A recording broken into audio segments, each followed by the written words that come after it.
Want to be super rich? You'll need to have these 8 traits. Who doesn't want to be super rich? If you were to stop 10 people at random on the street and ask them if they'd like to be super rich, we'd be willing to bet that all 10 will say yes. The fact is that being super rich could be really fun. If you don't believe us, just check out the mansions that some celebrities are selling, or the fact that Steve Ballmer can pay $2 billion for a basketball team. For further proof, there's the yacht owned by David Geffen with its 5 floors, 82 rooms, and a basketball court. Of course, most of these people did not become super rich overnight. They worked long, hard hours, and they had these 7 traits. 1. An entrepreneurial spirit. There's an old saying that you can't get rich on someone else's paycheck, and this is basically true. Most of the super wealthy got that way by going into business for themselves. There are plenty of doctors, lawyers, and corporate executives who are in the group of $5 million plus, but those who start their own businesses tend to end up being worth even more. 2. Always on the clock. People who have built successful businesses tend to view the 40-hour work week as a sort of part-time schedule. They typically work 60 to 80-hour work weeks, and working vacations are usually the norm. 3. Very high energy. If you don't have a high energy level, it's unlikely that you will ever become super rich. Most very wealthy individuals have a ton of energy, they don't require much sleep, and generally have upbeat attitudes. 4. Visionaries. Most of the super rich are visionaries. These are what are called force of nature people. They have the ability to look at situations and see possible futures. Once they spot a possibility, they also have an incredible ability to focus their energy and efforts on it. 5. A high level of confidence. One psychologist says that most of his super rich clients got their wealth by possessing an expansive, healthy grandiosity. This means they have a sense that they can do anything. These people are also open to creative ways to achieve their goals. They have a great deal of confidence in themselves and others and totally believe that the world will accommodate their business ideas. Also, some of the very wealthiest have what's called a narcissistic personality disorder. In other words, they think they're very special, require a lot of admiration, have a high sense of entitlement, and don't have much empathy for others. 6. Discriminating. Many of the super rich understand that they are not the smartest person in the room on every possible issue. However, they know to surround themselves with people who are and who will help them realize their vision. Here's an interesting fact. Those who do best are those that move past sole proprietorships and partner with others to expand their companies. 7. Modest. Despite what you might see in movies or on television, most multimillionaires actually live very modestly. Some of the very richest have chosen not to increase their lifestyles in lockstep with their growing wealth. Some even continue wearing old plaid shirts, or at least the men do. 8. Tolerant of risk. If you start your own business, by the very nature of things, you will need to be a risk taker. However, there's no need to be an investing gambler. Most of the super rich have short-term investments, but a longer time horizon than other investors.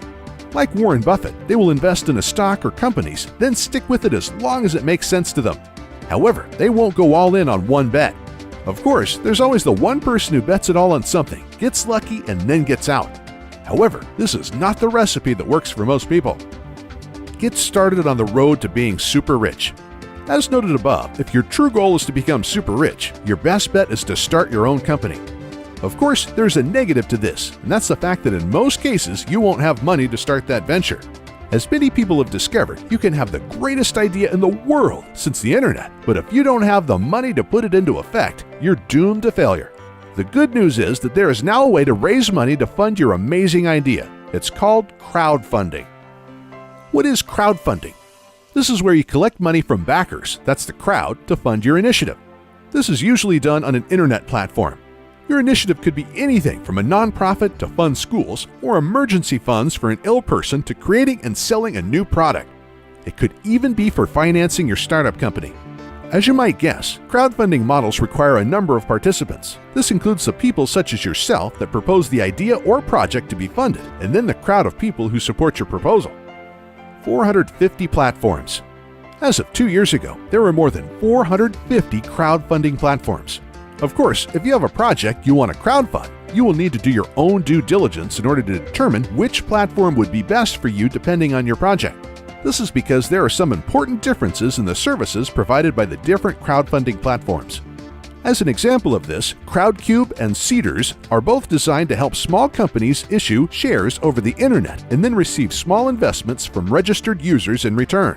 However, there is even a difference between these two, as Crowdcube is meant for users to invest small amounts and then acquire shares directly in startup companies.